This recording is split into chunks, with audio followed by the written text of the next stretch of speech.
Hello everyone. Hello everybody. Good morning, dear friends. Hi.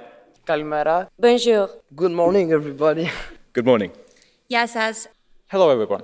Sveiki visi. Laba diena. Hello to all the guests. Sziasztok! Dear delegates. Hello brothers and sisters Europeans. Good morning. Hello, everybody. Nice to see you all. How are you? Because we are just great. First of all, I just want to say how happy I am to see so many of you here because you are truly members of a revolutionary generation. A generation which, especially through fight for climate and accepting differences, showed how we can and we will fight for our ideals and ideas. The European Union gives us a rich economy, and above all, a lot of cultures that are helping the new generations of teenagers to become people with broad capacities of cultures that help us to defend our human rights. We believe that we should not let any political influence destroy what we and our parents reached in so many years. The previous generations had to fight and sacrifice a lot just to provide us with basic human rights that we are representing in this meeting today. If we will not continue to take care about democracy and freedom and will become ignorant to our political surroundings and outlines, we will have to face the same issues as our ancestors did.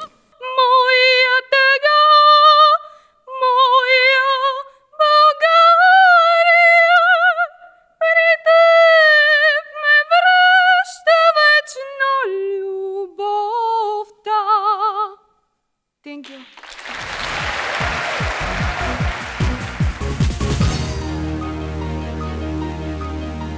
I'm Hubert Koval from Slovakia. Doesn't you believe that Euro has many problems regarding the upcoming potential economic crisis in terms of the weaker character of Southern Europe in terms of economical stability and financial liability on the markets? Isn't that a big issue and actually a weak point, not a strong one? Mein Name ist Timo Gutowski, ich komme aus Deutschland. Timo Gutowski, I'm from Germany. I wanted to ask about energy problems. It's not so much a question of the individual, it's rather an economic system based on the idea that we need to grow. That is the underlying philosophy. We've got to see these sort of figures increasing, the economic figures, but we don't have that many resources. Resources are finite. The economy cannot continue to grow.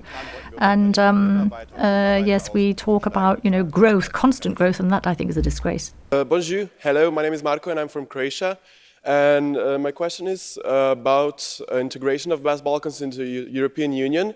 Considering that the Republic of Northern Macedonia has fulfilled all the elements and all the factors needed to be fulfilled before entering the European Union, what's the procedure now and why is the French Republic stopping them from entering the European Union? Thank you.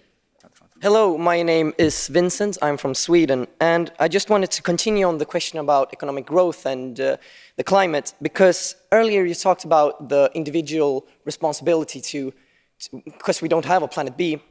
I wonder why do you don't bring up that there's 100 companies that stands for 71% of the emissions in the world, and what are the EU going to do to change that? Thank you. Chris Luzino from Cyprus. So I'd like to just touch upon an issue that has not been mentioned yet, and it is following the end of the physical caliphate of the Islamic State.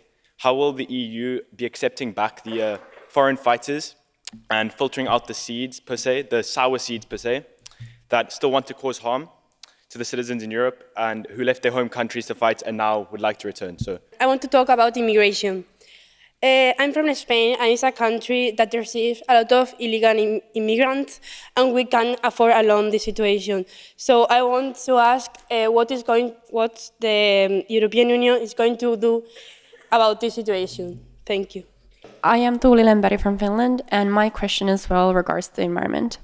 You took up switching off smartphones during the night, which I consider a perfect example of what we call greenwash, focusing on tiny actions instead of big factors that actually can be seen in the big picture in order to wash off our conscience. Do you think the EU should take a greater role in educating our citizens about how to actually live a sustainable lifestyle? Thank you. The majority of the committee voted in the favor of these points. So the first one was transportation, and we want public transportations like buses and more trains, and these must increase. Then we talked about renewable energy sources, that every European country should have access to build renewable energy factories, like solar energy and windmills and on water and stuff. Yeah. And then we talked about circular economy, that our resources are finite on this earth, and that the circular economy is better than the economy we have right now, the linear economy. We need to reuse and recycle a lot more to fix this problem. Education must increase for the environmental questions and should be accessible to all people and of every age, yeah, from young to old. Yeah, thank you. Our first point relates to the extension of the remit of the existing regulation, the General Digital Protection Regulation, to make it a transnational framework establishing regulations that would ensure that cyber hate crimes do not take place, creating a single transnational body of legal framework which would ensure that all countries comply by the same standard of procedure when it comes to this, which would ensure that any and all accounts, any and all IP addresses that are found to be acting contravention of the aforementioned regulation would be suspended after a time period of 24 hours. This regulation would be equally coupled with the creation of a committee which would oversee its enactment to ensure that any and all countries comply with the regulations, and any and all transnational corporations conducting their business in the EU would also comply by the aforementioned policy.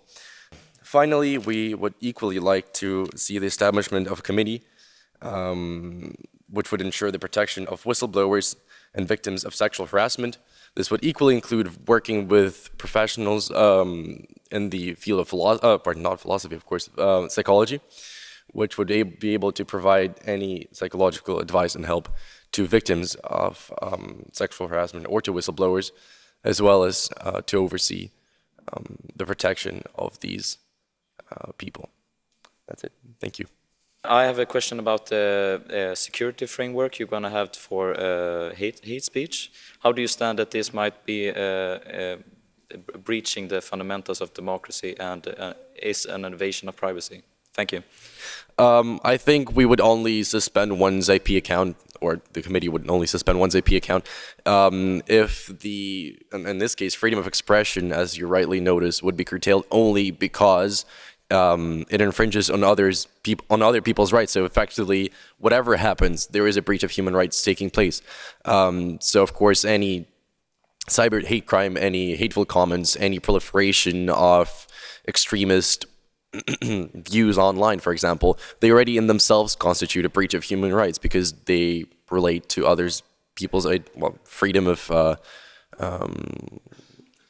persons, their security, etc. So in this case, by curtailing their freedom of expression, we are ensuring that the large-scale protection of human rights takes place. So in this case, it's a question of scale.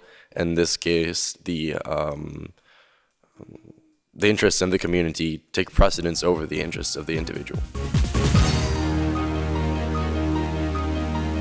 So the main point that we talked about is the stance that we should have as the EU on drugs and alcohol, and we believe that the main point of our stance should be about rehabilitation. That we should not discriminate these people just because they use some types of substances that we don't. We believe that we should rehabilitate them, that we should help them. So how would we actually do that? So three main points here. Firstly, we would educate both parents and children about alcohol and drug abuse, so they are more aware about the problems that we have, that they bring forth. Secondly, we would introduce some type of therapy groups that would include former addicts that can actually talk about what are the real side effects and what are the real harms of drugs and of alcohols. And by that, we believe that we can really bring closer the actual long distance harms that drugs and alcohol bring forth. And lastly, we believe that we should have types of psychologists at school, some types of people that children and that students can actually talk to, and that can provide help to students regarding substance abuse. Thank you.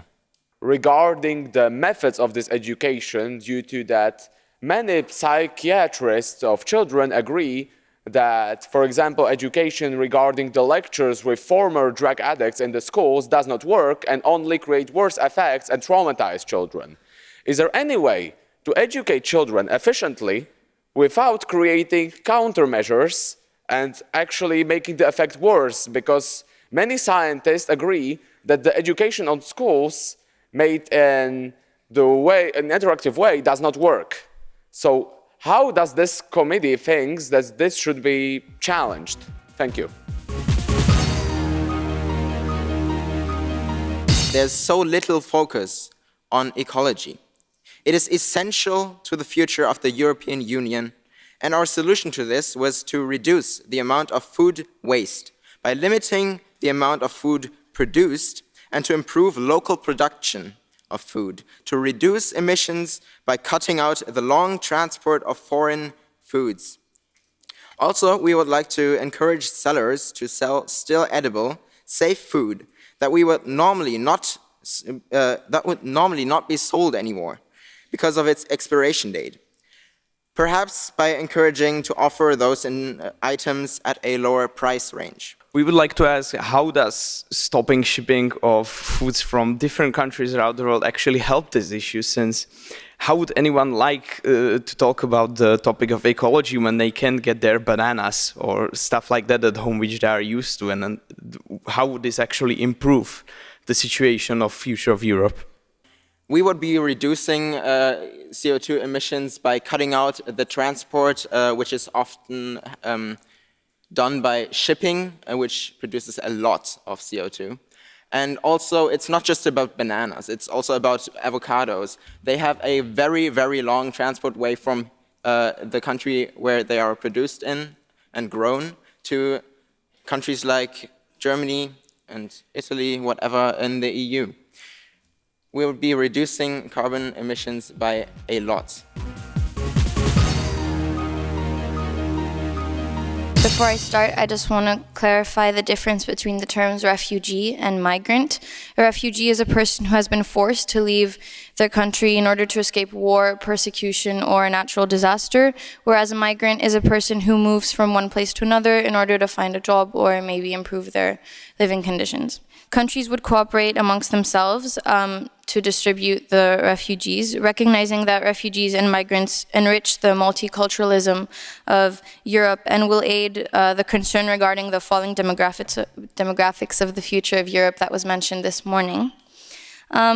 Furthermore, we would like to enforce the regulation and of human rights at border control in order to avoid abuse towards refugees, possibly by placing EU ambassadors at key locations. Especially concerning illegal immigration. The EU has a policy that they'll be sending the refugees back. However, this needs to be done with respecting their human rights.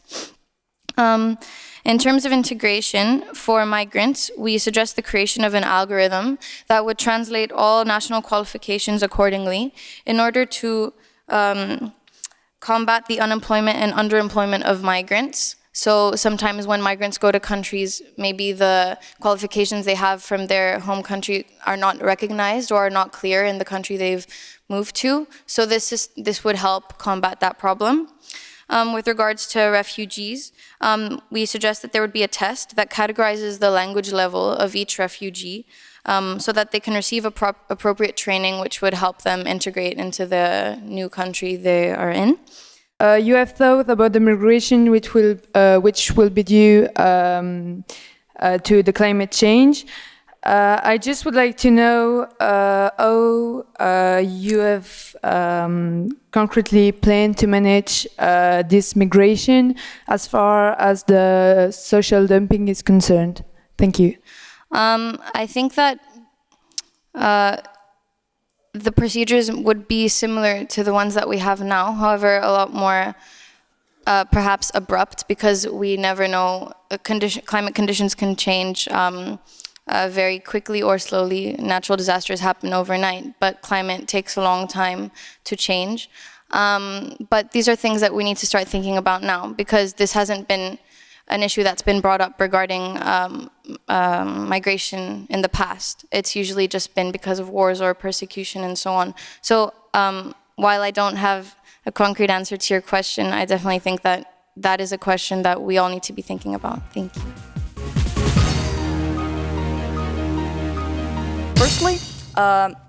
Firstly, we suggest that member states should implement a curriculum that enhances the number of programs that provide the essential information for youth to know more about their jobs opportunities. For example, such as meetings with company owners, presentations and interviews with workers, and so on. Secondly, we believe that member states should encourage companies to offer scholarships to young adults in exchange for a working contract. And they would do that for a company which provided them a scholarship for a certain amount of time. And thirdly, educated youth should be in some kind of database which would provide job owners to more easily target them and hire them. Last but not least, in countries when one job field is in a greater need for workforce, the country should raise awareness by producing campaigns and advertisements, for example, for ICT sector or STEM fields. In that way, they would motivate more young people to have needed skills for that job fields.